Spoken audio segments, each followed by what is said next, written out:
অসুর এক ব্রহ্ম রাক্ষস পার্ট 5।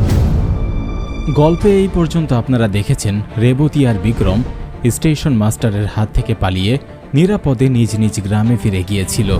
যাওয়ার আগে রেবতী বিক্রমের সাথে দেখা করার ওয়াদা করলেও দেখা করতে আসতে পারে না, তাই বিক্রম নিজেই বিচলিত হয়ে জঙ্গলের ওই গ্রামে চলে যায়। সেখানে যাওয়ার পর সে দেখে সেখানকার এক তান্ত্রিকের সাথে রেবতীর বিয়ে হতে চলেছে, কিন্তু রেবতীর ওই তান্ত্রিকের সাথে বিয়ে হওয়ার আগেই বিক্রম রেবতীকে নিয়ে পালিয়ে যায়। তাই তপস্বী মৃগাঙ্ক ক্রুদ্ধ হয়ে তাদের দুইজনকে অভিশাপ দিয়ে দেয়। তারপর কি হয় তা আপনারা এই গল্পেই জানতে পারবেন। রেবতী বিয়ে ছেড়ে বিক্রমের সাথে পালিয়ে যায়, কিন্তু তাদের দুজনের কেউই তপস্বী মৃগাঙ্কের অভিশাপের সম্পর্কে কিছুই জানত না। নাই তারা এটা জানত যে তাদের জীবনের সামনে কি মোড় নিতে চলেছে।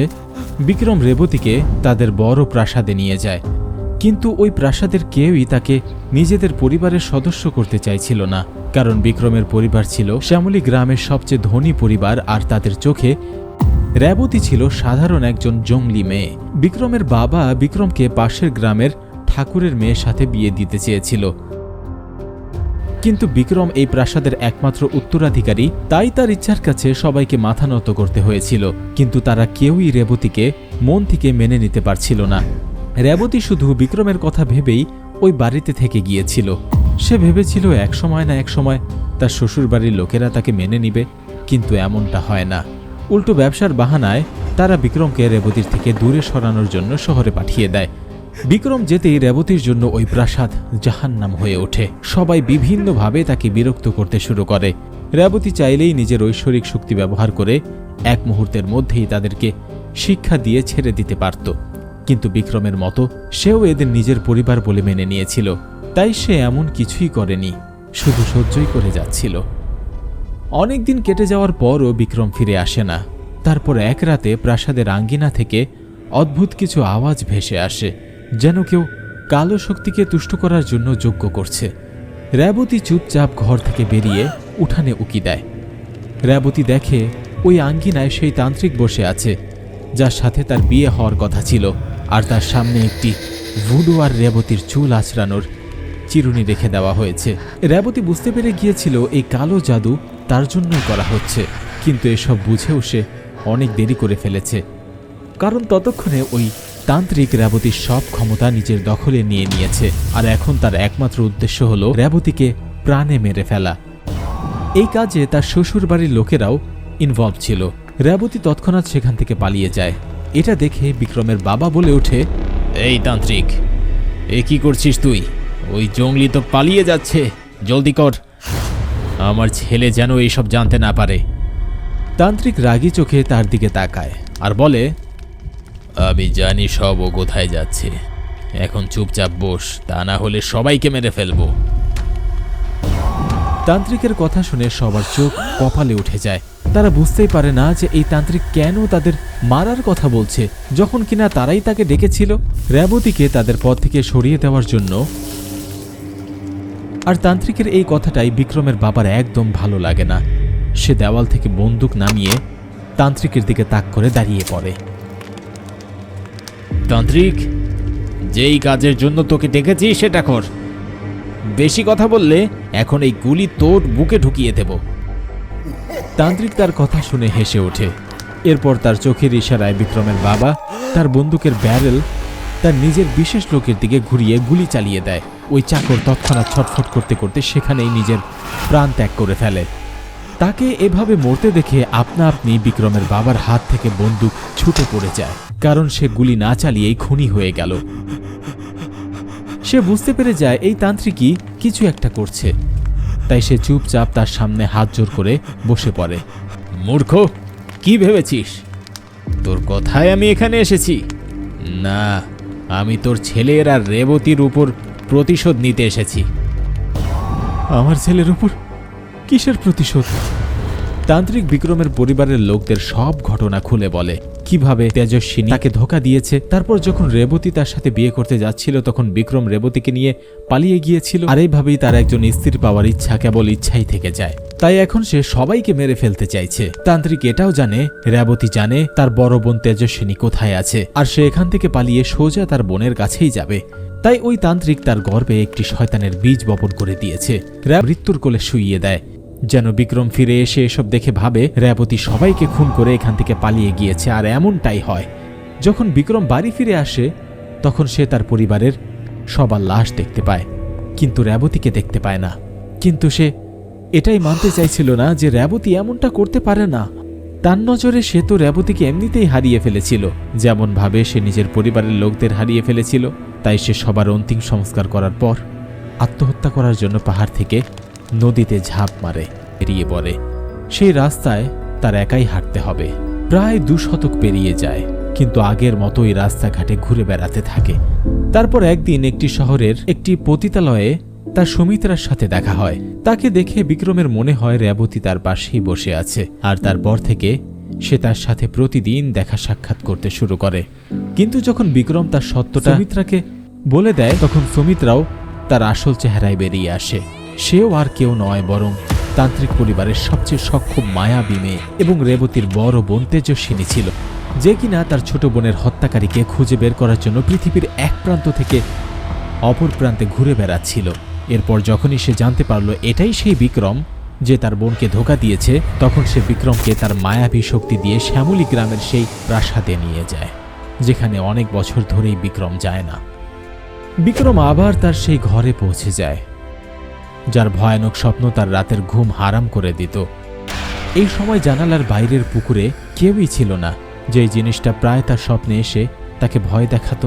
তাই সে দৌড়ে ওই পুকুরের কাছে যায় আর সেটাকে ভালোভাবে দেখতে থাকে।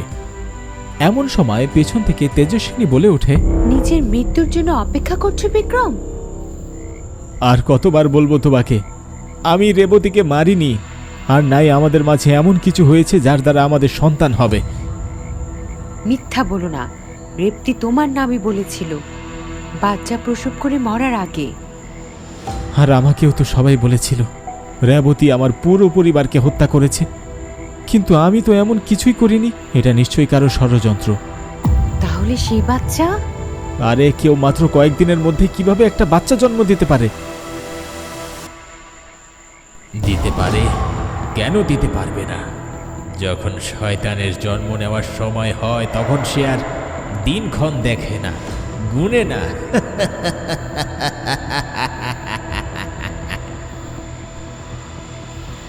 এসব তুমি কি বলছো? চুপ করো, চুপ করো। অনেক বছর ধরে আমি তোমার বকবক শুনেছি। আমি শুধু এটারই জন্য অপেক্ষা করছিলাম যে কখন তোমাদের দুজনকে একসাথে পাবো, আর আমি একসাথে দুজনকে শেষ করে ফেলে নিজের প্রতিশোধ গ্রহণ করব। কে তুমি? তেজস্বিনীর ওই প্রশ্ন শুনে অসুর নিজের আসল রূপে ফিরে আসে, যাকে তেজস্বিনী এত বছর ধরে নিজের বোনের বাচ্চা ভেবে লালন পালন করে আসছিল। তাহলে সে সেই তান্ত্রিকই যার সাথে বিয়ে ভেঙে তেজস্বিনী পালিয়ে গিয়েছিল। তার আসল রূপ দেখে তেজস্বিনী বুঝতে পেরে যায় যে বিক্রম একদম সত্যি কথা বলছে, আর এই সব ওই তান্ত্রিকেরই চাল ছিল, যেন সে তার প্রতিশোধ নিতে পারে। চলো, এখন অনেক হয়েছে, এই সব শেষ করার সময় চলে এসেছে। একথা বলেই ওই তান্ত্রিক বিক্রমের উপর এক মায়াবী চাল চালে আর মুচকি মুচকি হাসতে শুরু করে। তেজস্বিনী তাকে জিজ্ঞাসা করে যে বিক্রমের সাথে কি করেছে, কিন্তু তান্ত্রিক তার কোনো উত্তর দেয় না। এই কারণে সে রেগে তান্ত্রিকের উপর তার মায়াবী আক্রমণ শুরু করে দেয়, আর এই আক্রমণে তান্ত্রিক উঠতে উঠতে দূরে গিয়ে পড়ে। আর এদিকে বিক্রমের একটি পা পাথরে বদলে যায়। তান্ত্রিক হাসতে হাসতে তার কাছে চলে আসে আর বলে, দে, আমাকে আরো ব্যথা দে, নিজের ক্ষমতাকে পূর্ণভাবে ব্যবহার কর। কিন্তু এই ছেলেটা পাথর হয়ে যাবে, আর ওকে তো আমি কবেই মেরে ফেলতাম, কিন্তু তপস্বী মৃগাঙ্কের অভিশাপ ওকে এতদিন বাঁচিয়ে রেখেছে। তুমি আমার কাছে কি চাও? তোমাকে তোমাকে চাই তেজস্বিনী, তোমাকে আমার হয়ে যাও, আর এর বদলে আমি ওকে ছেড়ে দেব। ঠিক আছে। না, তুমি এমনটা করো না, আমাকে পাথর হয়ে যেতে দাও, এমনিতেও আমি আর বাঁচতে চাই না। তেজস্বিনী তার একটি কথাও শুনে না আর তান্ত্রিকের দিকে হাত বাড়িয়ে দেয়। তারপর তারা দুজন সেখান থেকে গায়েব হয়ে যায়। আর তারা যেতেই বিক্রম পুরোপুরি মুক্ত হয়ে যায় আর তেজস্বিনীকে খুঁজতে শুরু করে, কিন্তু সে কোথাও তেজস্বিনীকে খুঁজে পায় না। সে দৌড়াতে দৌড়াতে আরও একবার জঙ্গলের ভেতরের তান্ত্রিকের গ্রামে চলে যায় আর তপস্বী মৃগাঙ্ককে খুঁজতে শুরু করে। তপস্বী মৃগাঙ্ক, আপনি এখানে বসে আছেন? আপনি জানেন আপনার মেয়ের সাথে কি হচ্ছে? আমি সব জানি, এটাই বিধির বিধান, এর উপর আমার কোনো নিয়ন্ত্রণ নেই। আপনি আমাদের সম্মতি ছাড়া বিয়ে ঠিক করতে পারেন, আমাদের অভিশাপ দিতে পারেন, কিন্তু নিজের মেয়েকে ওই তান্ত্রিকের হাত থেকে বাঁচাতে পারবেন না। আমি ওয়াদা দিয়েছিলাম। খুব ভালো একটা বাহানা।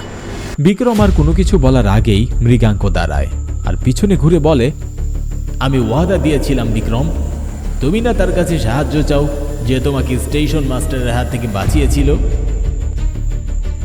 কার কাছে? গজরাজের কাছে। তপস্বী মৃগাঙ্কের কাছ থেকে সবকিছু জেনে বিক্রম আবার বনের দিকে রওনা দেয়। অন্যদিকে সেই তান্ত্রিক একটি অগ্নিকুণ্ডের সামনে বসে তেজস্বিনীর উপর কিছু মায়া প্রয়োগ করছিল। তেজস্বিনী, আর মাত্র কিছুক্ষণ, তারপর আমরা এক হয়ে যাব আর আমাদের সংগ্রামে দুটি নবজাতক বাচ্চার জন্ম হবে। তাদের শক্তির সামনে পৃথিবীর কোনো শক্তিই টিকতে পারবে না। তেজস্বিনী কোনো উত্তর না দিয়ে চুপচাপ তার কথা শুনছিল, কিন্তু তারপরে এমন একটা ঘটনা ঘটে যা দেখে তার মুখে হাসি ফুটে ওঠে আর তান্ত্রিকের মাথার উপর আকাশ ভেঙে পড়ে। আকাশের একটি বিকট আওয়াজে মেঘ ফেটে যাওয়ার উপক্রম হয় আর হঠাৎ করেই জঙ্গলের মধ্যে একটি তীব্র আলো ছড়িয়ে পড়ে আর তার ভেতর থেকে বেরিয়ে আসে গজরাজ, যার উপরেই বসেছিল বিক্রম। গজরাজকে দেখে তান্ত্রিক তার চোখ কপালে উঠিয়ে নেয় আর সে নিজের চোখ বন্ধ করে নিজের পুরো শক্তি তাদের দিকে ছুড়ে মারে। গজরাজও তার শক্তির জবাব দেওয়ার জন্য জোরে গর্জে ওঠে আর তার এই গর্জনের আওয়াজে বিক্রমের চারপাশে একটি সুরক্ষা কবচ ঢেকে যায়, যা সংঘর্ষে তান্ত্রিকের শক্তি তার উপরেই ভারী হয়ে পড়ে আর এতে সে সোজা অগ্নিকুণ্ডের ভেতরে পড়ে যায় আর নিজের ধরানো আগুনে নিজেই পুড়ে ছাই হয়ে যায়। বিক্রম গজরাজের পিঠ থেকে নেমে সোজা তেজস্বিনীর কাছে যায়। তারপর তারা দুজন গজরাজের সামনে হাত জোর করে বসে পড়ে।